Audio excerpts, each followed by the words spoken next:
Hello बच्चों, कैसे हो? उम्मीद करता हूँ आप अच्छे होंगे। आज का क्लास जैसे कि नंबर सिस्टम में जो मैं पढ़ा रहा हूँ, आज हम अभाज्य गुणनखंडों की संख्या के निकालने का तरीका को जानेंगे। टाइप फर्स्ट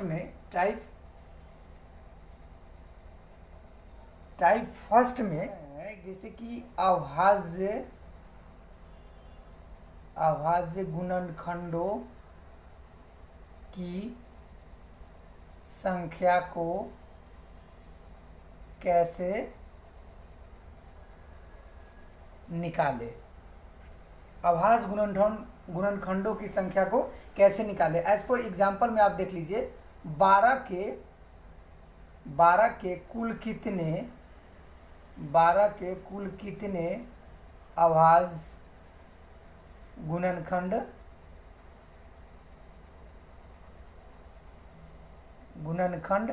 है। अभाज्य गुणनखंडों की संख्या कैसे निकाले। पहला क्वेश्चन है, 12 के कुल कितने अभाज्य गुणनखंड है। तो मैंने बताया था इसके गुणनखंड निकालने का, ये आपको पहले से ही आप जानते भी होंगे, नहीं जानते तो आप जान जाइए। 2 से लगाएंगे 2, 6 मरते 2 से लगाएंगे 3, यानी कि हो जाएगा 2 इंटू 2 इंटू 3, यानी कि लिख सकते हैं 2 के पावर स्क्वायर इंटू 3 के पावर 1। अभाज्य गुणनखंडों की संख्या कितनी हो जाएगी, 2 प्लस 1। पावर को सिर्फ जोड़ना है, 2 प्लस 1 यानी कि 3। एक और उदाहरण हम दे रहे हैं, 54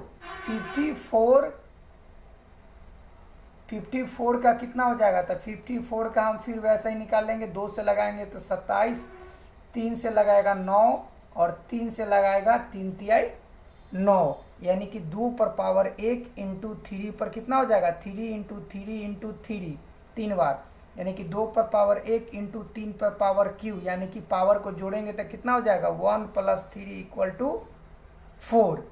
यानी कि अभाज्य गुणनखंडों की संख्या निकालना है तो सबसे पहले उसका गुणनखंड तोड़ देंगे, उसके बाद जो फैक्टराइजेशन, जो गुणनखंड आएगा उस संख्या को गिनेंगे, जो जितनी बार आ जाएगा उसके पावर को जोड़ देंगे।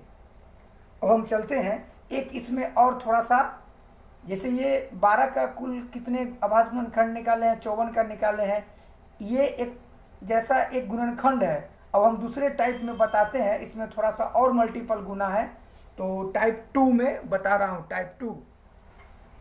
टाइप 2 में क्वेश्चन है 15 पर पावर 17 इंटू 24 पर पावर 5 इंटू 17 पर पावर 10 के कुल कितने अभाज्य गुणनखंडों हैं।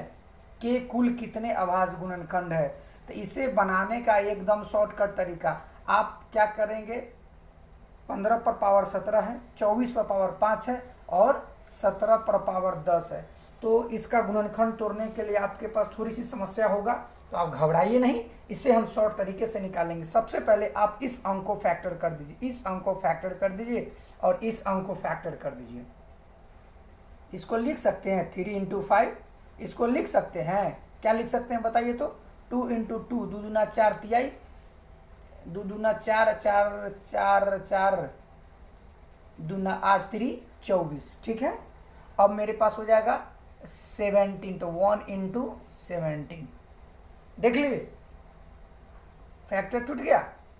अब जिस पर जो पावर है उसको पावर को उस पर लिख दीजिए, इसका पावर है, इसका पावर है, इसका पावर। अब इसमें से देख लीजिए 3 इसका भी है, 5 इसका भी है, तो इसका कितना हो जाएगा, हमें अभाज्य गुणनखंडों की संख्या निकालना है, तो इसका हो जाएगा 17 गुना 2, 17 2 1 2 3 4 5 चौक 20, यानी कि आप इसमें कर लीजिए 5 इंटू 4, इसका क्या कर देंगे, दोनों का एक ही से, तो कितना हो जाएगा 10, कितना हो जाएगा 10। अब कर दीजिए 17 दूना 34, 5 चौक 20 प्लस 10, कितना हो गया टोटल 30, 20 50 10 60 4 64। टोटल अभाज्य गुणनखंडों की संख्या कितना है, 64।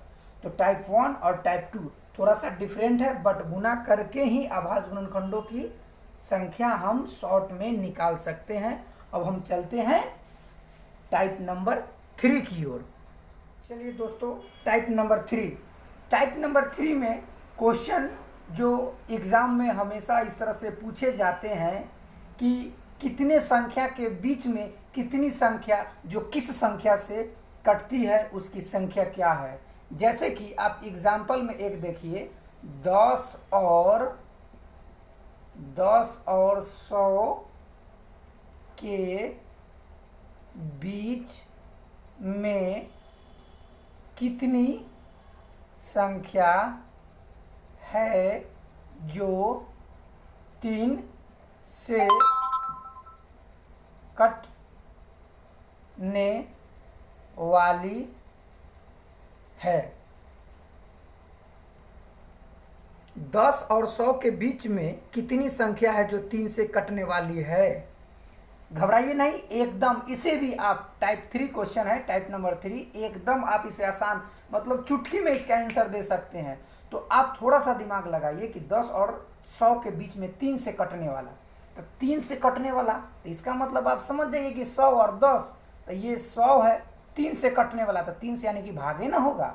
10 यानी कि 3 से कटने वाला यानी कि भागे ना होगा। तो इसका कहने का मतलब है कि 100 में 3 से भाग दीजिए, 10 में 3 से, खाली जो भागफल आएगा उसी को हमको लेना है।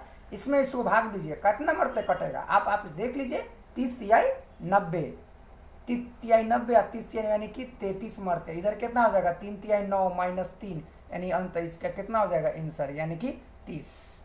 10 और 100 के बीच में कितनी संख्या है जो 3 से कटेगी, तो 10 और 100 के बीच में 30 ही संख्या है जो 3 से कटने वाली है। एक और उदाहरण एक में आप देख लीजिए, 9 और 100 के बीच में, अब इसमें आप देखिए 9 और 100 के बीच में 5 से कटने वाली, एकदम आप क्वेश्चन पहले आप समझ जाइए। वो क्वेश्चन था 10 और 100 के बीच में 3 से कटने वाली, ये क्वेश्चन है 9 और 100 के बीच में। 9 कहीं 5 से कटेगी, इसका कहने का मतलब क्या है, 9 और 100 के बीच में। तो आप पटाख से वाले 100 को उठा लीजिए, 100 को उठा लीजिए, काट लिए 5 मरते, फिर 9 को काट लेंगे 5 मरते। हमें भागफल ही चाहिए, इसको काटेंगे तो कितना मरते कट जाएगा, 20 मरते पूरा कटेगा। इसे काटेंगे तो कितना हो जाएगा, एक भागफल आ जाएगा, शेष इसमें बचेंगे, लेकिन हमें ओनली फॉर भागफल को ही लेना है। इसका हो जाएगा 1 यानी कि कितना हो गया, 19। आप कहेंगे इसका 19 आंसर आ गया, जिस तरह ऊपर आया था नीचे भी इसका आंसर आ गया। नहीं, ये एकदम गलत है। जिस संख्या के बीच में अगर पूरी कट जाए तो क्या करते हैं, मूल संख्या में से एक को घटा लेते हैं। तो 100/5 है, इसमें से ये तो पूरी कट गया, इसमें तो कुछ नहीं, पूरा खत्म हो गया। अब यहाँ 9 में 5 एक मरते लगा 19 यानी कि इसमें से टोटल हो गया 19, इसमें से अब मूल संख्या में से एक घटाएंगे तो अब इसका आंसर हो जाएगा 18। ये हुआ आपका एग्जैक्ट आंसर। एक और इसमें उदाहरण हम देते हैं, एक और उदाहरण आप देख लीजिए। एक और उदाहरण है 10 एंड 100 के बीच में, 10 और 100 के बीच में 2, 3, 5 से कटने वाली कितनी संख्या है। क्वेश्चन है, एक बार मैं फिर आपको रिपीट कर रहा हूं कि 10 और 100 के बीच में 2, 3, 5 से कटने वाली कितनी संख्या है।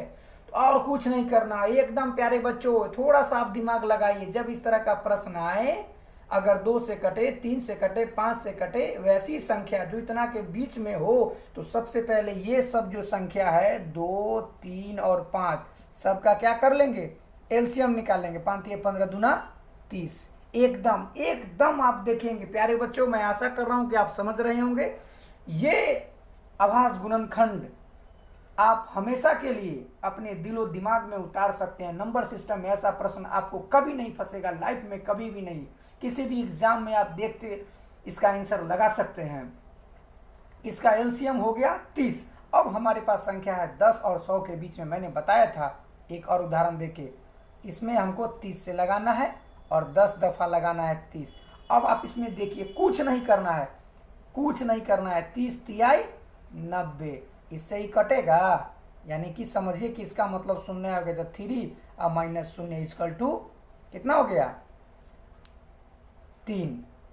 यह हो गया आपका आंसर। 10 और 100 के बीच में 2, 3 और 5 से कटने वाली संख्या 3 ही है। अब एक उदाहरण और आपको दे देता हूं प्यारे बच्चों। अब ज्यादा उदाहरण नहीं दे पाऊंगा, अब चलते हैं, थोड़ा समय भी ज्यादा हो रहा है, वीडियो कुछ लंबा होते जा रहा है। तो अब हम चलते हैं अगले टाइप की ओर, टाइप 4।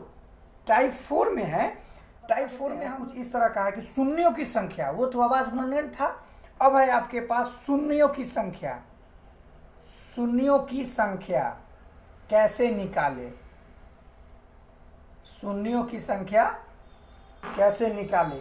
किसी भी अंक में, किसी भी अंक, मतलब आप देख लीजिए कि 18, 12, 15, इसमें शून्यों की संख्या कितनी है? इसमें शून्यों की संख्या क्या है? क्या है आप देख लीजिए, 18, 12, 15 में शून्यों की संख्या क्या है? ज्यादा कुछ नहीं करना है प्यारे बच्चों, आप इसे देखेंगे। मैंने बताया था कि इस तरह का प्रश्न हो तो सबसे पहले हम इसे फैक्टर तोड़ लेंगे। सबसे पहले क्या करना है?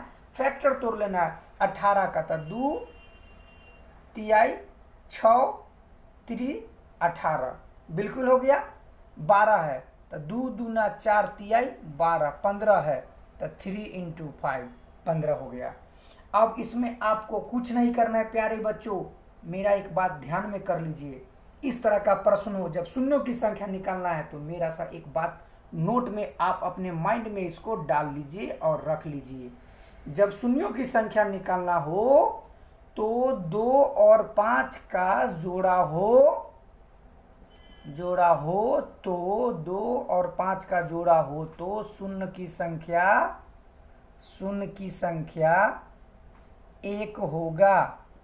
अब आप जोड़ा लगा लीजिए, अब आप जोड़ा लगा सकते हैं। देखिए यहाँ पर कितना है? 2, यहाँ 3, यहाँ 3, यहाँ 3, यानी कि इसमें सिर्फ 5 और इसमें 2। तो चलिए 1 5 और 2 का लग गया, यानी कि 1 5 और 1 2 लग गया, बाकी और 5 2 नहीं ना है। तो इस प्रश्न का आंसर हो जाएगा शून्यों की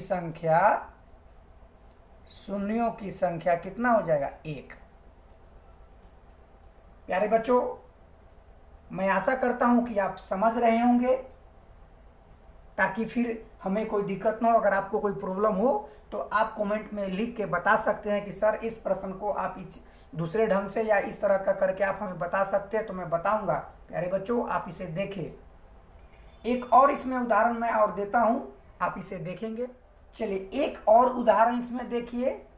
क्वेश्चन है 5 × 3 × 7 × 11, इसमें शून्यों की संख्या क्या होगी? एक क्वेश्चन है 1 × 2 × 5 × 3 × 4, शून्यों की संख्या क्या होगी? इस एक क्वेश्चन 1 × 3 × 5 × 7 × 5 × 2 × 2, इसमें शून्यों की संख्या क्या होगी? एक और उदाहरण है, एक उदाहरण और देख लीजिए। 2 4 6 8 × 3, इसमें भी शून्यों की संख्या क्या होगी? तो ज़्यादा समय आपका मैं नहीं ले रहा हूं और आप थोड़ा सा इसमें देख लीजिए। मैंने बताया था कि 2 और 5 का जोड़ा होगा तो शून्यों की संख्या 1 होगा। जब जोड़ा ही नहीं हो तो वहाँ शून्यों की संख्या क्या होगी? इसमें 5 है, लेकिन 2 ही नहीं है, इसमें 2 ही नहीं है, तो शून्यों की संख्या क्या होगी? 1 भी नहीं। क्या लिखेंगे? 1 भी नहीं। अब इसमें आप आ जाइए, 2 और 5 का एक जोड़ा लगेगा, लेकिन 2 इसमें है, 5 नहीं है, तो शून्यों की संख्या कितना हो जाएगा? शून्यों की संख्या बराबर 1। ठीक है प्यारे बच्चों, समझ रहे होंगे, मैं आशा कर रहा हूं कि आप समझ रहे होंगे। नीचे वाले में आइए, यहाँ 1 × 3 × 5 × 7 × 5 × 5 × 2। अब आप इसमें जोड़ा लगा सकते हैं, एक जोड़ा हो गया और दूसरा जोड़ा ये हो गया। अब इसमें शून्यों की संख्या कितना हो जाएगा? शून्यों की संख्या 2। अब चलते हैं अगले की ओर। इसमें देखिए, इसको मैं फैक्टर तोड़ूंगा 2 इंटू 2 हो जाएगा, इसको करूंगा 2 इंटू 3 हो जाएगा, इसको करूंगा 2 इंटू 2 इंटू 2 और इसको करूंगा 2 इंटू 3। सब में 2 है लेकिन इसमें 5 एक भी जगह नहीं है, तो क्या हो जाएगा आंसर? एक भी नहीं। प्यारे बच्चों, मैं आज के क्लास में आपको आभास गुणनखंड के बारे में बताया कि कितने संख्या होंगे आभास गुणनखंड के। कुछ प्रश्न ऐसे बताएं संख्याओं के बीच में कितने संख्या है जो कितने से कटने वाली है, और एक मैंने टाइप 4 में भी बताया था कि शून्यों की संख्या कैसे निकाले, किसी भी मल्टीपल, किसी भी लगातार या किसी भी अल्टरनेट करके गुणनखंड में शून्यों की संख्या निकालना है। तो मैंने भी बताया था कि 2 और 5 का मतलब 1 शून्य, मतलब 2 और 5 का जोड़ा होता है, 1 शून्य का वैल्यू होगा। तो प्यारे बच्चों, अब हम क्लास को आज यहीं पोस्टपोन करते हैं, मिलते हैं अगले वीडियो में अगले टॉपिक के साथ। अभी हमारा चैप्टर ही चलेगा नंबर सिस्टम। जब तक मैं नंबर सिस्टम का टोटल टॉपिक नहीं बताता हूं, कहते हैं ना, जब तक तोड़ेंगे नहीं तब तक छोड़ेंगे नहीं। प्यारे बच्चों, जुनून के साथ पढ़ना है, जुनून के साथ कोई भी कार्य करना है। तो मैं आज इस वीडियो को यहीं पे समाप्त करता हूं। मिलते हैं अगले वीडियो में। Tata, bye bye, see you tomorrow. जय हिंद, जय हिंद, जय भारत।